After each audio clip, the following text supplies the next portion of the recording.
Hello mga mare, ngayong umaga nga ay maghugas nga muna ako ng mga pinggan at mga baso, yung mga pinagkapihan nila kanina.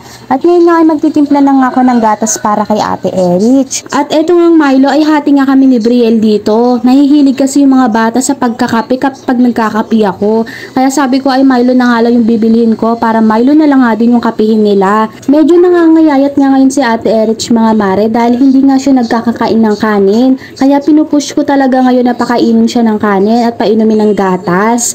At ito nga nag-request pa nga ng tinapay yung dalawa mga mare. Buti na nga at mayroon pa kaming palaman dito na peanut butter. Paborito nga nilang palaman yan mga mare, lalong lalo na yan si Brielle. Mayat maya nga nagpapapalaman sa akin ng peanut butter. Sabi ko nga kay Brielle ay maghati na nga lang kami sa Milo dahil hindi rin naman niya mauubos. Pagkatapos ko nga magkape mga mare ay nagsaing na nga rin ako. Napansin ko nga na meron pa pala kaming bahaw na kanin kaya dalawang gatang lang yung sinain ko. At paubos na nga rin pala yung bigas namin. Alam nyo ba mga mare, yung nabili namin bigas na nakaraan medyo maitim yung kulay niya. Yung parang medyo may pagka-brown siya. Kaya sabi ko kay Mister sa susunod ay bumili na siya ng maputing kanin naman. At ayan nga mga mare, binibilang ko nga pala yung kanilang mga napamaskuhan. At ayan meron nga pala nagbigay na 600 pesos. At yung iba mga mare, binilang ko na nga lang din. Bali naka 4,000 pesos nga pala silang dalawa. Yung ibang mga ninong at nina nga nila, hindi na nga rin namin napuntahan dahil malalayo nga yung iba. Kaya thank you po sa mga nagbigay.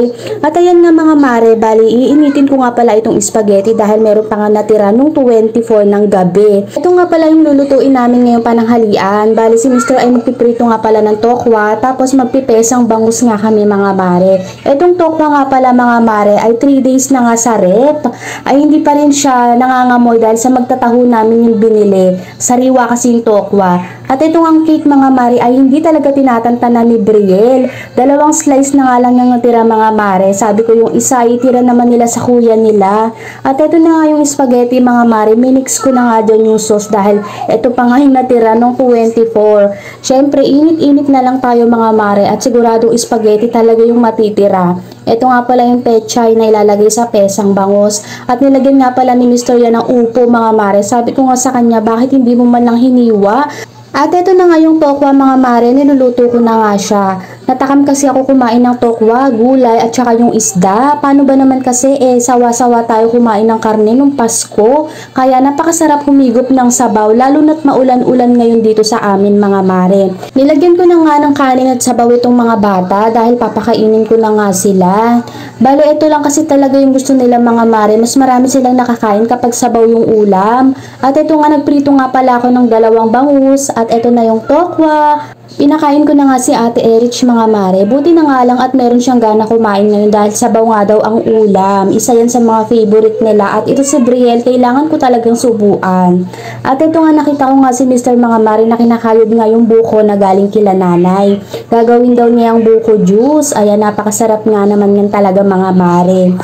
Pagkatapos ko nga pakainin yung mga bata, inasikaso ko naman nga itong mga tsinelas namin. Bali nilinisan ko nga dahil ito nga yung ginamit namin nung Pasko. Ayoko kasing natatambakan ng mga maduduming tsinelas sa labas mga mare. Nililinis ko talaga agad yan. Binawasan ko nga pala ng konti yung buhok ni Ate Erich mga mare. Tuwang-tuwa nga siya dahil hindi na daw mahirap sukulayin. So yun lang po ang ating video for today. Sana po ay suportahan nyo kami. Thank you for watching.